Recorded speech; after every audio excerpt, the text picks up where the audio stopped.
video នេះខ្ញុំនឹងចែកម្លែកបទពិសោធន៍ជាមួយនឹង Kubernetes ដែលខ្ញុំបានប្រើនៅក្នុង OpenSea អញ្ចឹង behind the scene of OpenSea ហ្នឹងគឺ Kubernetes ហ្នឹងឯង concept វាអឺទីមួយយើងត្រូវដឹងថា Kubernetes ហ្នឹងគឺជាគេ Kubernetes ហ្នឹងអញ្ចឹងពាក្យកាត់វាគឺ K8s វាគឺជា open source មួយដែលធ្វើការរៀបចំនៅ container របស់យើងឲ្យវាធ្វើលក្ខណៈ automatic វាមិន manual ណាវា automatic deployment scaling ហើយនិង management មួយទៀតគឺតាក់ទងទៅនឹងជំនួសដោយការធ្វើ manual អញ្ចឹង Kubernetes វានឹងធ្វើតាក់ទងនឹង manage container life cycle គ្រប់គ្រង life cycle នៃ container ដែលយើង scale up scale down deploy ទៅកាន់ deploy ដល់ image ទៅជា container អញ្ចឹងណាអញ្ចឹង restart fail service ណាដែល fail គឺវានឹង auto restart ហើយ scale application automatically yeah have dual networks and configuration អញ្ចឹង Kubernetes ហ្នឹងគឺជា cloud native របស់ឯង product system ហើយបានយើងត្រូវផៅ Kubernetes ហ្នឹងអញ្ចឹង Kubernetes គឺវា provide យើងស្រួលនៃការប្រើប្រាស់តាក់ទងទៅនឹងអាចជឿ application ហ្នឹង running ដោយមិនព្រួយបារម្ភណាគឺវាត្រូវ running online រហូតហើយយើងអាច scale វាពេលក្រោយបានទៀតអញ្ចឹងវាអាចធំទូលាយណាក្នុងការប្រើនៅ Kubernetes យើងវាមិនជា manually ហើយយើង run ជា container មក isolation ទេគឺវាបបែកហើយបន្ថែមបានទៀតអញ្ចឹងតើតើនឹង HA គឺ high availability វាទៅនឹង automatic restart fail container អញ្ចឹង container ណានឹង the error ឬក៏ fail គឺវានឹង automatic restart ហើយវាត្រូវការservice ទាំងអស់ហ្នឹងត្រូវ stay online វាអាច down ទីចំណុចមួយទៀតគឺ scalability យើងអាច scale application យើងដែលយើង run អា container ហ្នឹងវាទៅជាច្រើន port យើងអាច increase វាតាមរយៈ replica ហើយមួយទៀតទៅនឹង handle traffic efficiently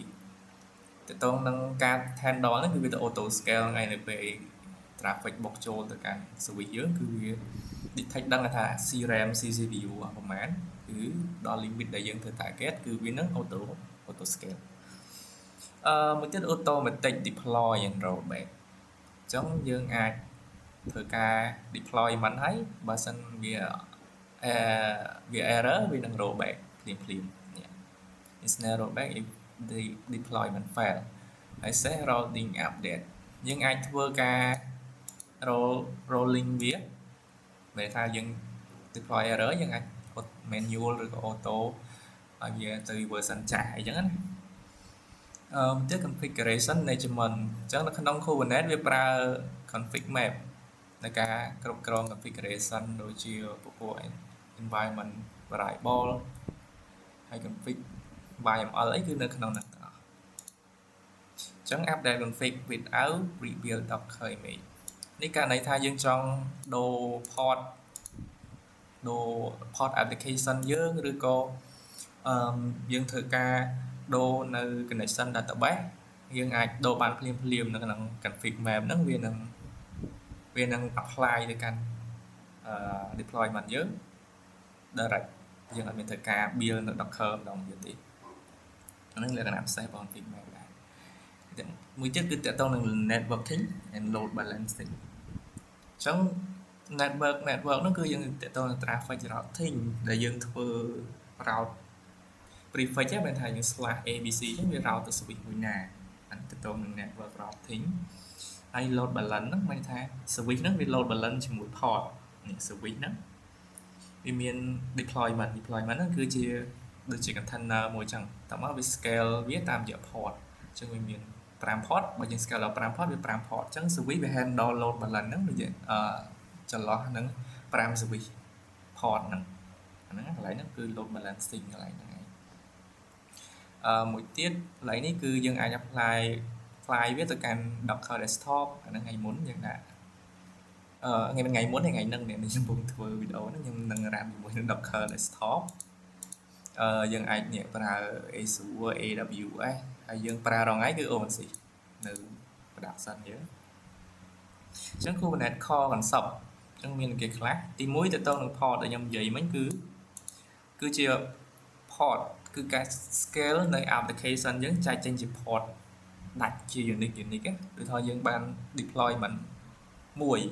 ទៅនឹង notification service ចឹងយើងអាច scale notification ហ្នឹងជា isolation វាអាច increase ទៅជា2 port 3 port 4 port រហូតដល់ non port ចឹងទៅចឹងនិយាយថាណា container មួយឬក៏ច្រើនអញ្ចឹង scale ហ្នឹងវាទៅនឹង container ច្រើនហើយ network វា share ដែលយើង share network IP វាអាចស្ទូនគ្នាទេអញ្ចឹង network វាគឺ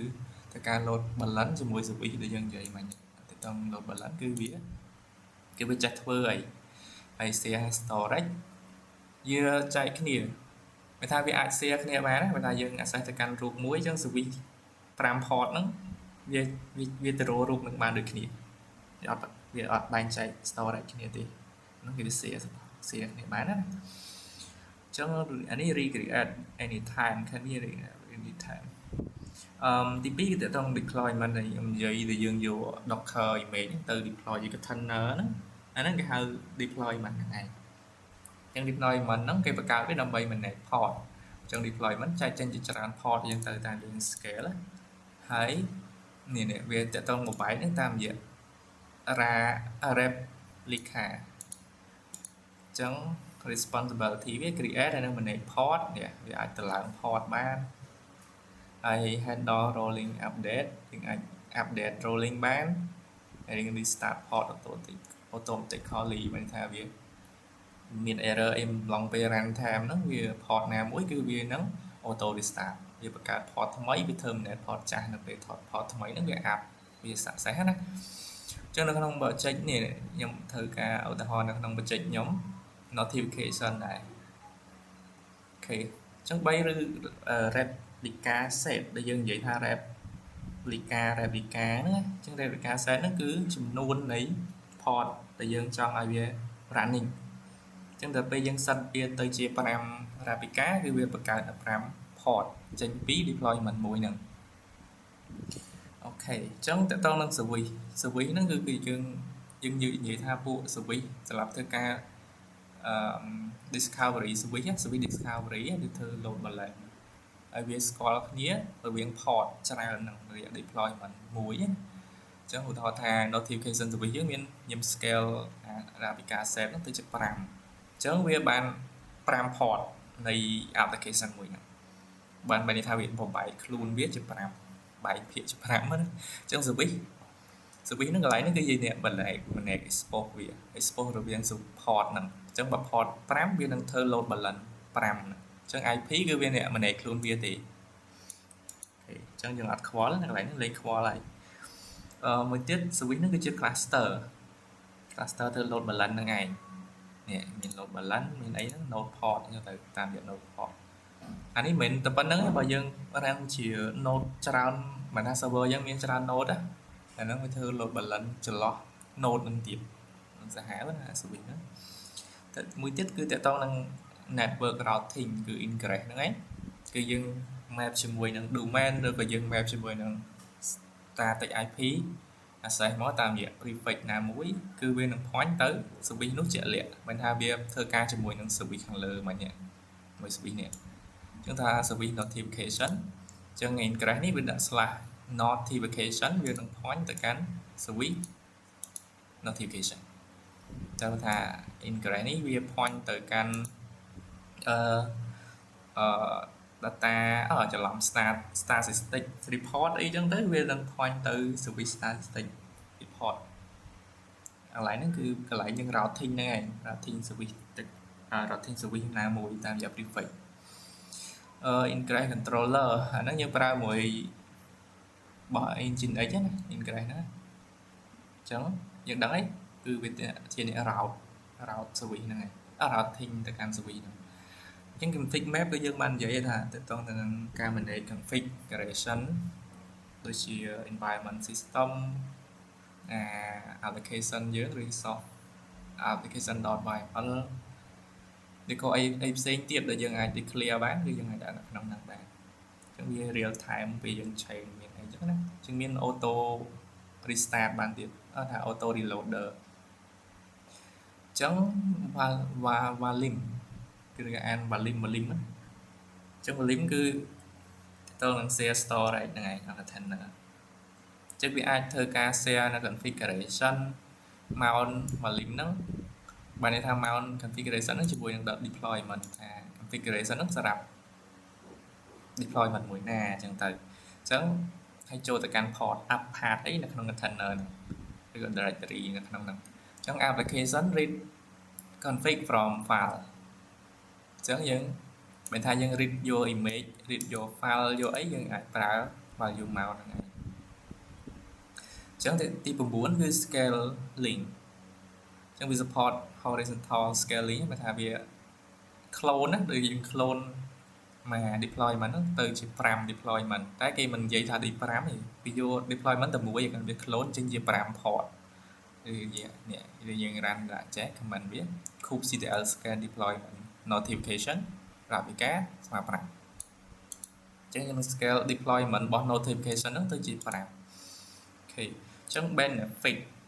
វាគឺ increase capacity improve reliability ទី10នេះវាតកតងជាមួយនឹងនេះ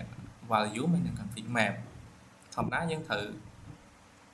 change នៅ config map ណាមួយយើងត្រូវ restart deployment យើងណាទៅ deployment នេះនឹង restart វាបានវាស្គាល់អា config នឹងសាថ្មីណាប៉ុន្តែបើយើងថែមអា10នេះចូលគឺវា reload នៅពេលដែលយើង change config map អូយនៅកន្លែងហ្នឹងមិនថាយើង change ភ្លាមវានឹងបង្កើត port ថ្មីហើយបន្តមកពេល port ថ្មីនឹងវាដើរហើយបានវា terminate port ចាស់ចេញយើងលេង menu restart deployment ណាវា automatically អញ្ចឹងនេះយើងដល់កន្លែង practice ហើយ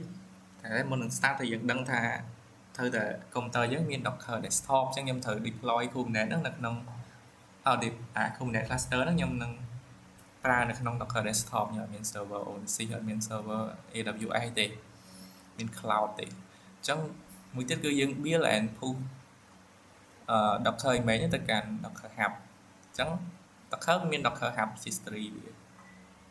ខ្ញុំដាក់ Docker Hub មកអញ្ចឹង Docker Hub ខ្ញុំ log in មកខ្ញុំ sign in ចឹងរងចាំបន្តិចរឿង slow នេះអញ្ចឹងខ្ញុំមានណាវា sign ខ្ញុំ deploy អូខេអញ្ចឹងវាដូច git repository អញ្ចឹងណាវាស្តៀងដូចគ្នាតែកាលនេះវា store ជា image តោះអញ្ចឹងទៅទៀតយើងត្រូវ push អាហ្នឹងទៅកាន់ image push image ហ្នឹងទៅកាន់ Docker Hub registry យើងមួយទៀតយើងត្រូវ Kubernetes ទៅ install ហើយ configuration កន្លែងហ្នឹងយើងត្រូវ install ហ្នឹងមិនទេតែឥឡូវខ្ញុំបើកតែមកទៅយើងចាប់ដើមបើកនៅ Docker desktop អញ្ចឹងយក Docker desktop ធ្វើជាserver ចា server ឥឡូវនេះធម្មតាយើង run តែប៉ុណ្នេះមកយើងអាច deploy application ហ្នឹងជា container បានប៉ុន្តែវាមិនមែនជា Kubernetes ទេ Kubernetes concept ជា Docker ធម្មតាអញ្ចឹងដើម្បីបើកបានយើងចូលទៅកាន់ setting ហើយចូលកន្លែង Kubernetes នេះយើង enable Kubernetes អញ្ចឹងយើងចុច apply and restart មក install អញ្ចឹងវានឹងចេញកន្លែងនេះ Kubernetes starting អញ្ចឹងចាំបន្តិចមកឲ្យវា start ឲ្យចប់សិនមកអូខេរឿងយូរដែរនេះហើយអញ្ចឹង running អញ្ចឹងខ្ញុំប្រើgit bash មកខ្ញុំប្រើ git bash ហើយដាក់ធំតិចមកអញ្ចឹង command វាគឺ kube ctl ហើយខ្ញុំចង់មើល version វា kube ctl version អញ្ចឹងនេះ service របស់វា up ហើយអញ្ចឹងបើថាយើង enable Kubernetes នេះវាជោគជ័យនៅក្នុង local PC យើងអញ្ចឹងដោយសារខ្ញុំធ្លាប់ deploy ណាអញ្ចឹងវានៅជាប់ហើយមួយខ្ញុំចង់ទីមួយខ្ញុំចង់លុបនៅ deployment ហ្នឹងហើយ deployment សិនដោយសារនេះខ្ញុំធ្លាប់ណាអញ្ចឹងយើងដើម្បី show នៅ deployment ដែលយើងធ្លាប់បាន deploy ចូលទៅកាន់ Kubernetes cluster ហ្នឹងយើងប្រើ kubectl get deployment អញ្ចឹងនេះ deployment ហ្នឹងមានដល់ទៅ2មាន reloader អញ្ចឹងទៅអញ្ចឹងខ្ញុំចង់លុបវាចេញ kubectl delete deployment ទី1គឺ notification deployment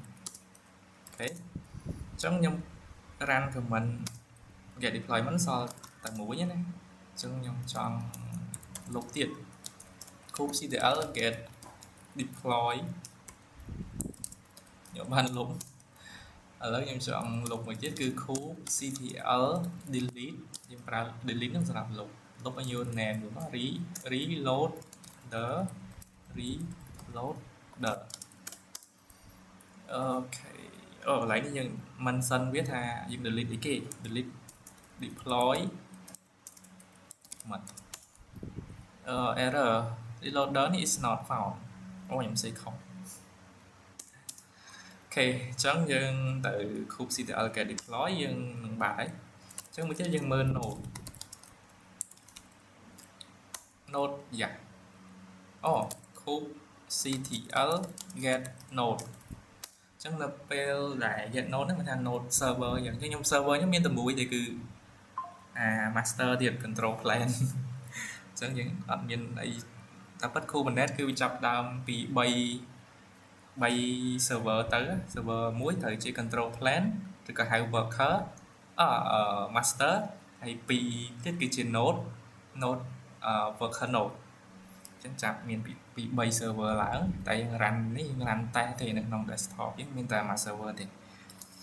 អូខេអញ្ចឹងខ្ញុំមួយទៀតខ្ញុំចង់មើលនៅ port ដែលខ្ញុំបាន scale អញ្ចឹងយើងប្រើ kubectl get port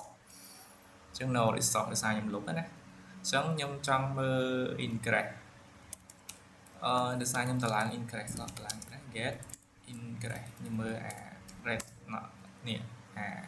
routing network routing ខ្ញុំណាគឺអញ្ចឹងខ្ញុំលុបឲ្យហើយដែរអញ្ចឹងដើម្បីលុបយើងប្រើ kubectl delete ទៅលើគេ ingress ហើយទៅលើ ingress មួយណា ingress name យើងគឺ notification ingress យ៉ា sorry អញ្ចឹង get ingress អត់ថ្មីយើងដាក់ no resource found អូខេអញ្ចឹងដូចជានៅ service មួយទៀតចុះខ្ញុំសុំ verify service យើងប្រើ kubectl get service ចឹងមកនិង service យើងមាន Kubernetes cluster notification service ខ្ញុំលុប deployment តែ service នៅអត់លុបទេអញ្ចឹងយើងលុប service មួយទៀតមក kubectl delete service ណា service notification service អញ្ចឹងខ្ញុំលុបហើយណាអញ្ចឹងខ្ញុំ get service ថ្មីមានតែ cluster box service Kubernetes មួយទេតោះអញ្ចឹងនេះបានថាខ្ញុំ clear អាចារ្យផ្សេងវាអត់ដល់វគ្គ start ទេអញ្ចឹងខ្ញុំ enable Kubernetes ជោគជ័យតោះមកយើងទីមួយយើងបង្កើត deployment ហើយនឹង service អូខេកន្លែងនេះខ្ញុំត្រូវ deploy នៅ application ខ្ញុំណាអញ្ចឹងខ្ញុំត្រូវការ push នេះទៅកាន់ image នេះ push ទៅណាកាន់ Docker Hub សិនដំបូងអញ្ចឹងខ្ញុំ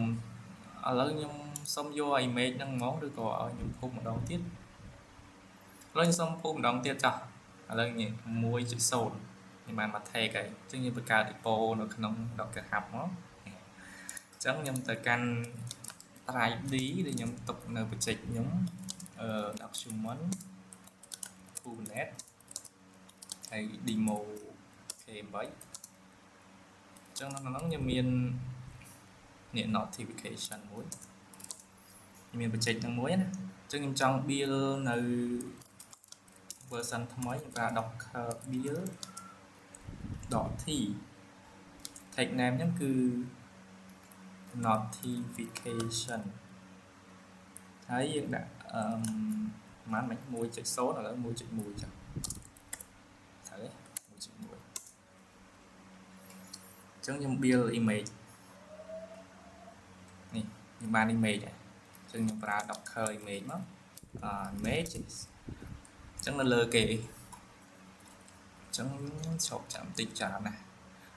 នេះ hello OBU នៅទៅ hello OBU អូនេះ notification នេះ notification 1.1 នេះដោយសារខ្ញុំ read ទៅវាធំពេកឈប់ខ្ញុំ room ហើយខ្ញុំប្រើ comment សារថ្មីចេះមកនេះកន្លែងនេះគឺ notification take 1.1 អញ្ចឹង image នេះតោះអញ្ចឹងខ្ញុំត្រូវការយក image ហ្នឹងទៅ Docker Hub អញ្ចឹង Docker Hub យើងត្រូវ take វាអញ្ចឹងកន្លែងនេះគឺយើងយកពីកន្លែង take នេះមកនេះទៅនេះអញ្ចឹងយើងប្រើ command docker take docker take take ជាមួយនឹងឈប់យើងមើលមកមួយនេះ take លើនេះ image id ហើយទៅកាន់អីគេទៅកាន់ repository នេះ copy មកហើយ take version គឺ 1.1 អញ្ចឹង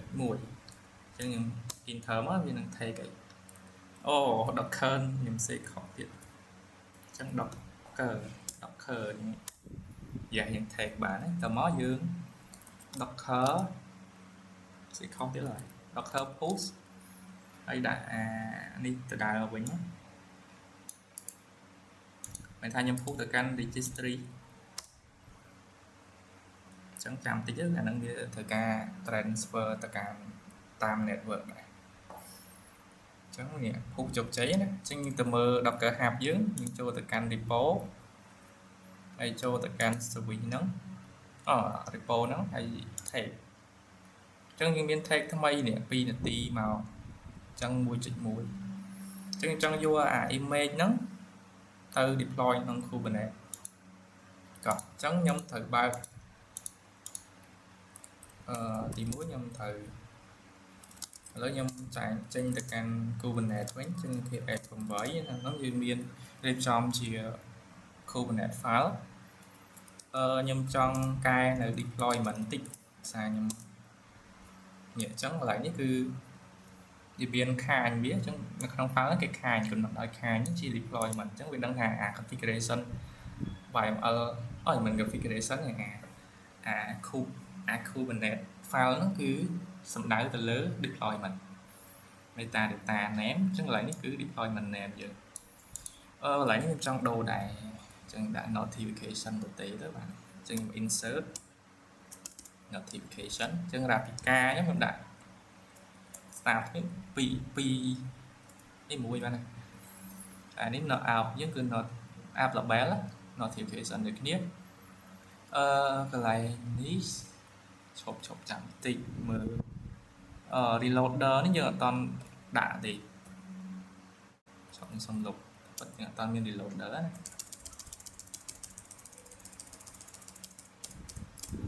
ហើយ label អូខេអញ្ចឹង container អញ្ចឹងឈ្មោះ notification ដូចគ្នាអញ្ចឹង image ខ្ញុំយកពី GitHub ខ្ញុំGitHub repository ខ្ញុំនេះសម្បត្តិថ្មីហើយ ./notification take 1.1 ទៅកន្លែងនេះខ្ញុំដូរទៅជាឈប់តាមទីអីអញ្ចឹងខ្ញុំ insert នៅនេះដាក់ CJ1 វិញមកហើយ container port ខ្ញុំផាត់80ដូចគ្នាអញ្ចឹង notification config កន្លែងនេះគឺកន្ទាក់ទៅនឹង config map កន្លែងមកហ្នឹងណាអញ្ចឹងកន្លែងនេះខ្ញុំសុំលុបសិនយកអត់មាន config map ទេចុច D ហ្នឹងលឿន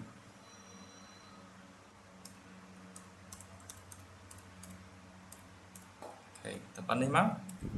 ហើយចាប់ដើម save វាមក là dân verify mất thà tất cả affix ta chẳng comment được thử cả apply vi cho được căn Docker cluster Kubernetes chứ cứ dân thử mơ tạm đi mất cái này nè khúc apply dot add deployment dot vài chẳng như miền vài mà lớn nhẹ vài mà mình chẳng nhưng pra khúc ctl apply dot s deployment dot vài mà chẳng biết nó phải cả notification deployment chẳng nhưng trong mơ deployment là vì miền đó khúc ctl get deployment này chứ những bạn này app running ok những bạn deployment mũi này trong deployment nó miền mạng mới như mơ port à vì bạn mạng port nó người dân tiếp tục đặt ca set những đã mũi dân con chia miền từ mũi nè những miền mũi mềm ở lớn nhưng trong scale mạch toàn scale này dân thực thơ load balance rồi biến switch chứ nhà toàn là sẽ bán đấy là như mơ Docker desktop cơ về miền này cho tới can container món này chặt đam rang này này notification này nhé bên ingress tiền trồng dạ ingress nhâm lô phải ta từ mình nợ miễn ở đấy tập chẳng có dân là toàn tay bị ban này dừng thời bất cả sự bị một tiền chẳng như miền sự bị chẳng nhâm mơ được sự bị mất service lành mấy nhâm miền đồ này khai mới cứ sự bị tuy nhiên trong tất cả service khi dân thử đã khai những cái service những một service dưới notification service thì dân đã SV ở bài này mới chất cứ app dưới thì dân app nick cứ select tới tất cả app để mình một tháng notification deployment lại nó deployment này mới chất port những bạn sub target port này cứ target port trên pi container deployment dưới nàyนี้ port export ទៅខាងក្រៅឲ្យ ingress ប្រើសម្រាប់ធ្វើការរកអញ្ចឹងខ្ញុំដូចជាអត់មានត្រូវកាយអីទេអញ្ចឹងយើងប្រើទៀតមកដើម្បី apply វាគឺយើងប្រើ kube ctl apply .s service.yml អញ្ចឹងយើងធ្វើមើល service យើងវា app អត់អញ្ចឹង apply ច្រឡំ get service chứ cái miếng service mấy nhân lục ở đây miếng mà service một bên là notification service port 8080dụ cáo đọc sẽ khẩn đó chắc nhờ tao tay bàn đấy dương thử tay dương thử trả lại nơi incorrect mới tiền ok cho những từ mới mà này dương bàn là pin hết đấy dương verify ili mà ba này chắc là mod scale là dương test scale làដើម្បី scale បានយើងប្រើ kube ctl scale deployment ចាប់ខ្ញុំមើលទៅខ្ញុំនឹង click ដែរ deployment noti ទៅលើគេទៅលើ notification នេះគេ notification ហើយយើង set rep ចប់ click ដែរ replica s ស្មើ5ខ្ញុំ scale ពី1ទៅ5ណាdeploy sẽខុសយ៉ាមានសូនអូខេចឹង scale នេះយើង scale តោះយើងទៅមើល port យើងថាវា scale មែនអត់ kube ctl get port នេះយើងឡើងដល់5 port ហើយnotification ហ្នឹងមាន5 port ណាអូខេអញ្ចឹង winter load balance ជាមួយ switch តមកយើងទៅបាន scale ដល់5 port ហើយទី2យើងទៅ ingress setup អញ្ចឹងខ្ញុំ setup អានេះមកអញ្ចឹងយើងដើម្បីតម្លើងនៅ ingress បានយើងត្រូវទៅ download នៅ GitHub នៅរបស់ Nginx អញ្ចឹងអូខេអញ្ចឹងយើងបានណាយើងបាន engine ច្រឡំ ingress engine អីហ្នឹងតមកយើងឲ្យវា apply អញ្ចឹង kube apply.s ingress កន្លែងហ្នឹងមិនថាយើង apply នេះជំរឿអានេះយើងក៏ down install នៅ engine x ingress ហ្នឹងទេ តែមកយើងបង្កើត ingress មួយនេះយើងចូលទៅកាន់ ingress ហ្នឹងអញ្ចឹងដាក់ឈ្មោះមកថា ingress ហ្នឹងជា ingress ខាងនេះជា ingress អញ្ចឹងវាដឹងណាអញ្ចឹង name metadata name គឺ notification ingress យើងបញ្ជាក់ថា notification ingress ឈ្មោះវា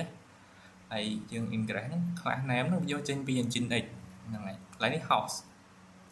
កន្លែងតាក់ទងនឹង host នេះគឺខ្ញុំដោយសារយើងត្រូវបង្កើត host នៅក្នុងនេះយើងអត់ប្រើ local host ទេអញ្ចឹងយើងទៅមើលកន្លែងនេះ open edit file window notepad administrator អញ្ចឹងយើងត្រូវកែ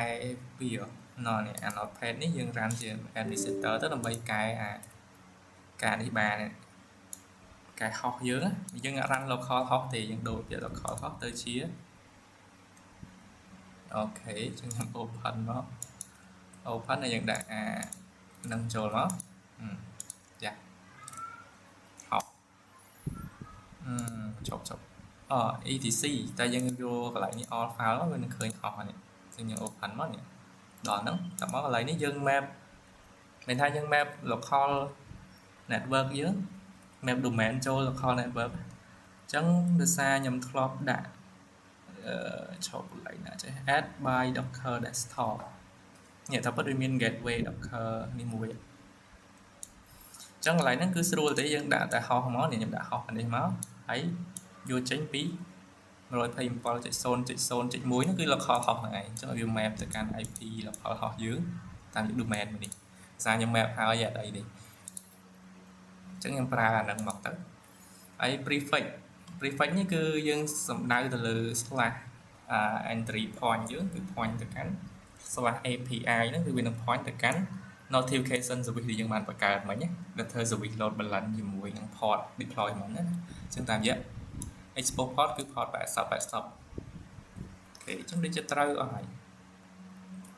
អញ្ចឹងខ្ញុំសូមយ៉ាជួទៀតអញ្ចឹងយើងត្រូវប្រើ apply វាមក ctl apply .s ingress ano apply ខ្ញុំសេខន apply អូខេខ្ញុំសេខទេ apply អញ្ចឹងយើងមើលមកថាវាមាននៅ ctl get ingress នេះយើងឃើញយើងមាន ingress មួយដែលមានឈ្មោះថា notification ingress ដែលវា instance ចេញពី engine x របស់ engine x ហើយ host គឺយើងបាន map ជាមួយនឹង new.sambatrasmi.com port 8080// អីនៅក្នុង config ហ្នឹងដឹងហើយអូខេអញ្ចឹងយើងបានហើយណាឥឡូវយើងបើក Postman មកហើយយើងបានអត់ហើយមើល verify docker តិចមក docker វាមានណាមកខ្ញុំ scale ដល់5នេះឃើញ notification មានដល់5ដូចគ្នាអញ្ចឹងវាសនៅក្នុង container ទាំងអស់ជប់កាត់ថ្មីទី1ខ្ញុំធ្លាប់មានservice របស់ខ្ញុំត្រូវ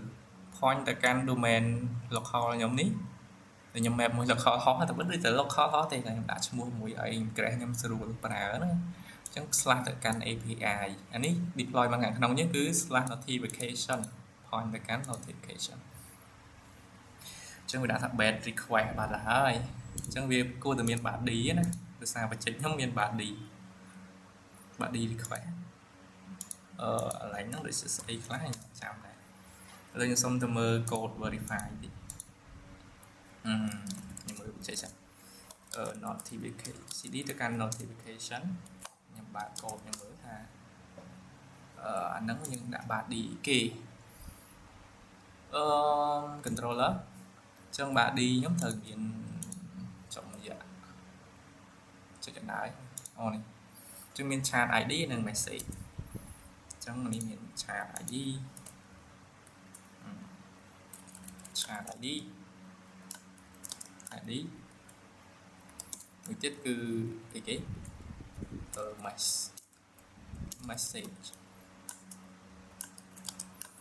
message ថា hello OBU microservice Channel ID យើងគឺសារ Telegram ខ្ញុំដាក់ឧបកិច្ចទេអញ្ចឹងនឹងសិនទៅយើងនឹងបាន success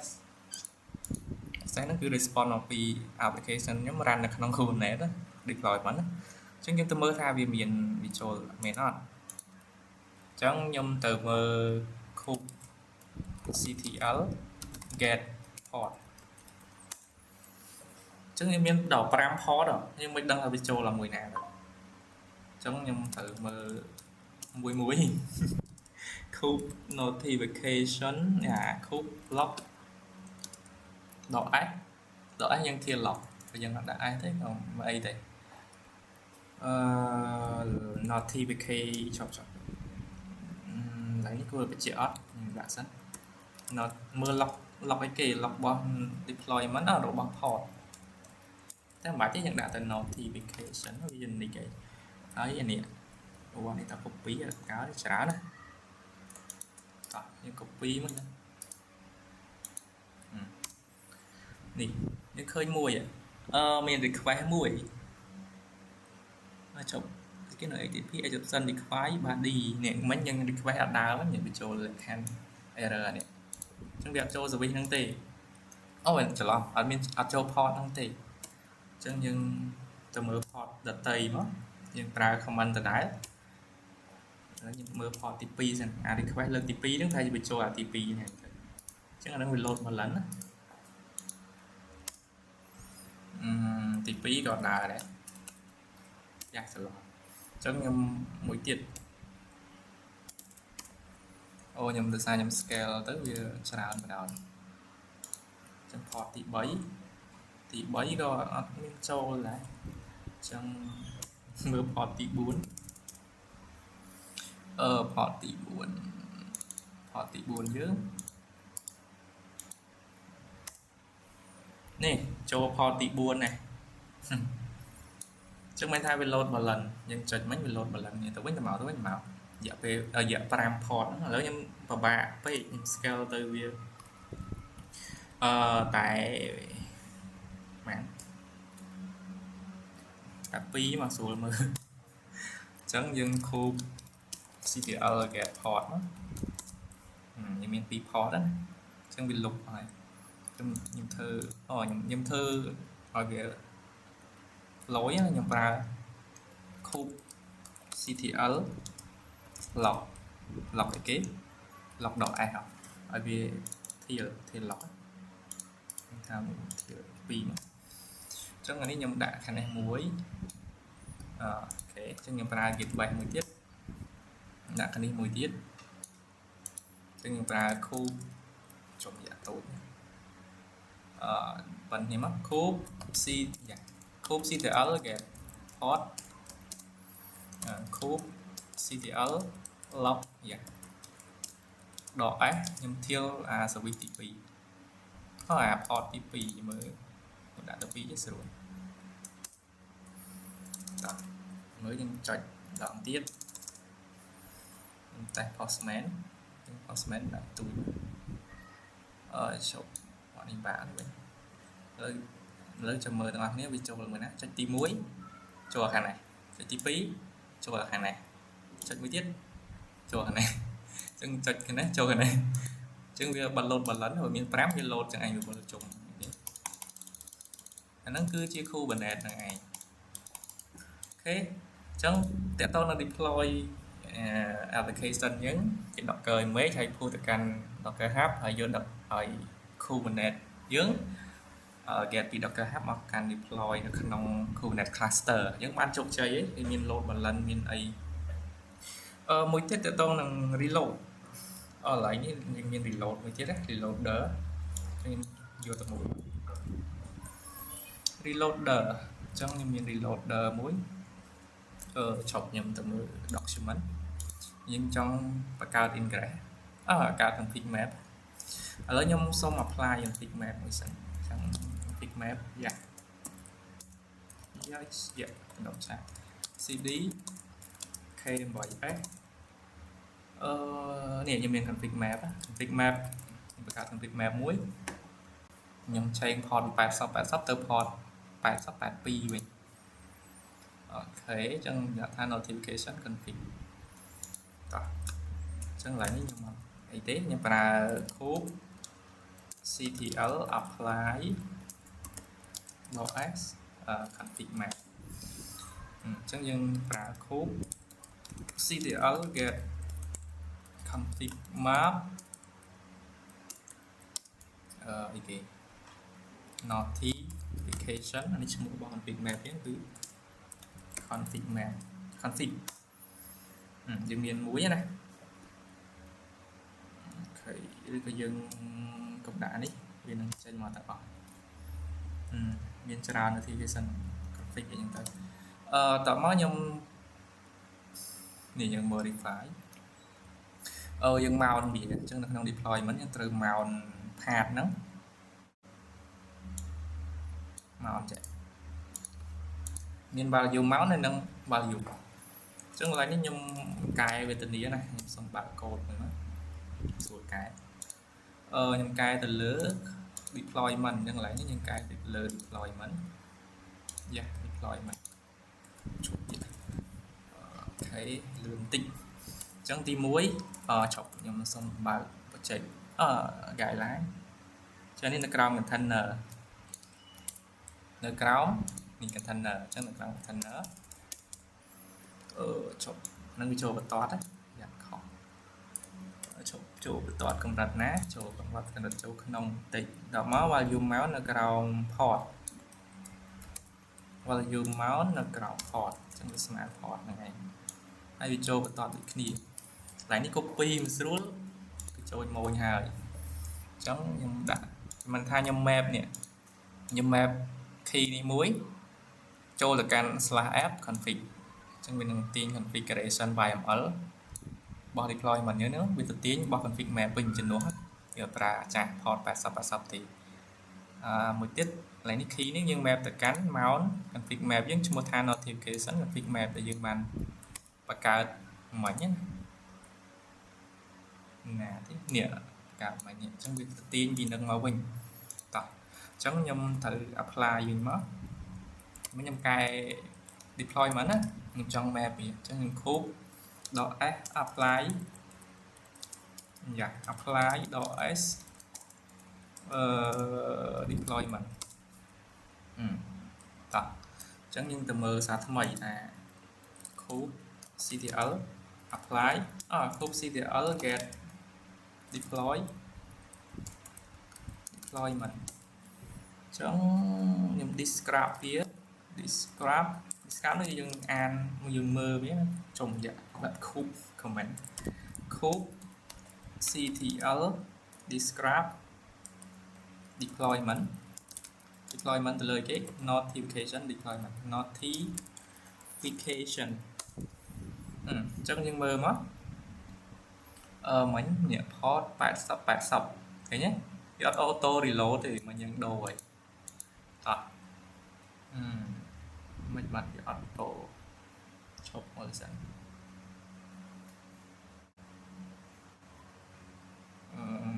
port 80តែពិតខ្ញុំដូរ port ទេតាឬក៏ mount ហ្នឹងខុស config ឈប់ខ្ញុំសុំ verify តិច kube ctl get config map that's not map មិន map ទេ map notification config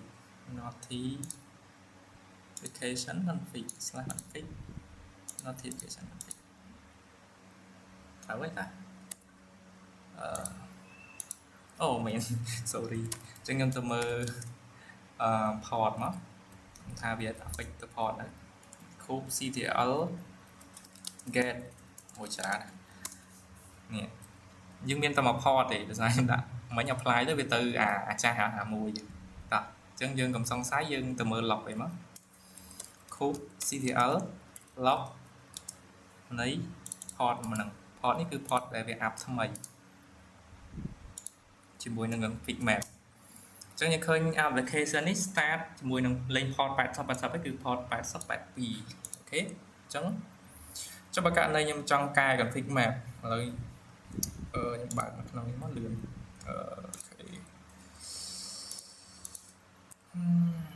nhưng mà config map nhưngប្រើកូដមកអូចប់មិនខ្ញុំបើកទេតានេះខ្ញុំដូរវាទៅ port 83តមកខ្ញុំ apply cube ctl apply config map ចប់អញ្ចឹងពេលយើងកែយើងត្រូវ apply អញ្ចឹងខ្ញុំទៅមើលស្អីគេមិញមួយគឺគេ port អញ្ចឹងខ្ញុំប្រើ cube ctl get ច្រឡំ get log នៃអានេះcopy ហើយនឹងផាកមកអញ្ចឹងឃើញ port នៅ8082អត់ auto reload ទេកាលណាយើងកែ config អញ្ចឹងដើម្បី auto reload បានយើងត្រូវប្រើរបស់មួយទៀតនេះយើងអាច comment មិញ comment roll out restart បានយើងមិនចាំ apply ដល់ទៀតទេអាហ្នឹងសម្រាប់ restart deployment តែដើម្បី auto យើងត្រូវតម្លើង install នៅ reloader មួយខ្ញុំសុំ install cube apply.s ចេញពី reloader ហើយបន្ទាប់មកខ្ញុំ metadata annotation អញ្ចឹងកន្លែង deployment យើងត្រូវថែម annotation នៅក្រោម metadata មួយmetadata ចុច metadata annotation reloader តើមកមួយទៀតដូចជាអត់ឥឡូវយើងចាប់ដើមយើងប្រើ command restart ហ្មងបាច់ apply បាទចប់អានោះទៅ apply ដោយសារយើងកែ file YML ឈប់ខ្ញុំប្រើ cube ctl apply .s deployment អញ្ចឹងខ្ញុំបានកែណាកែអញ្ចឹងវា auto reload ដល់ឥឡូវខ្ញុំទៅមើល cube ctl យើងទៅមើល port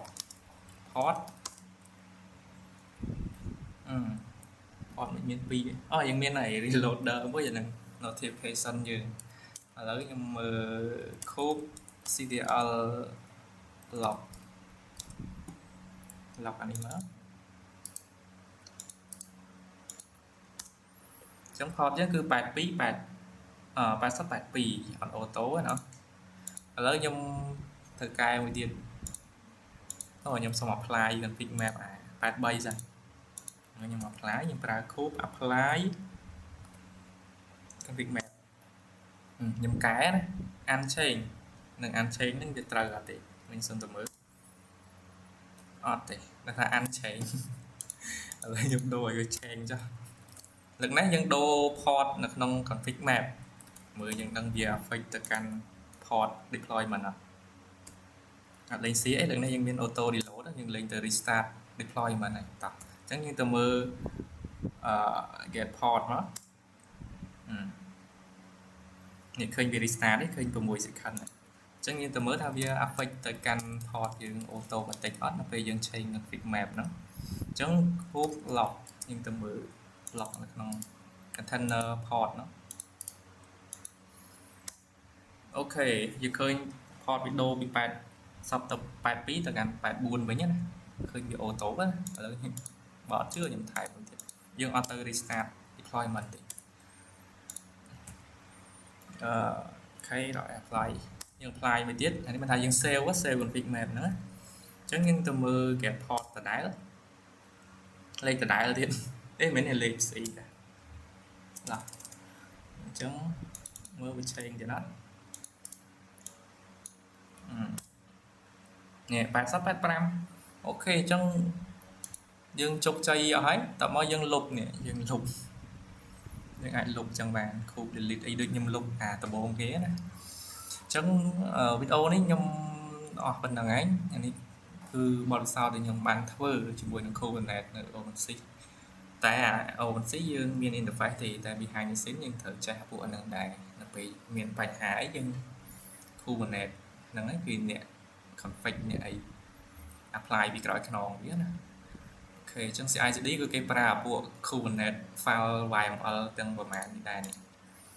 អូខេអញ្ចឹងសង្ឃឹមថា រឿងវែងតិចស្គនថាយល់អរគុណ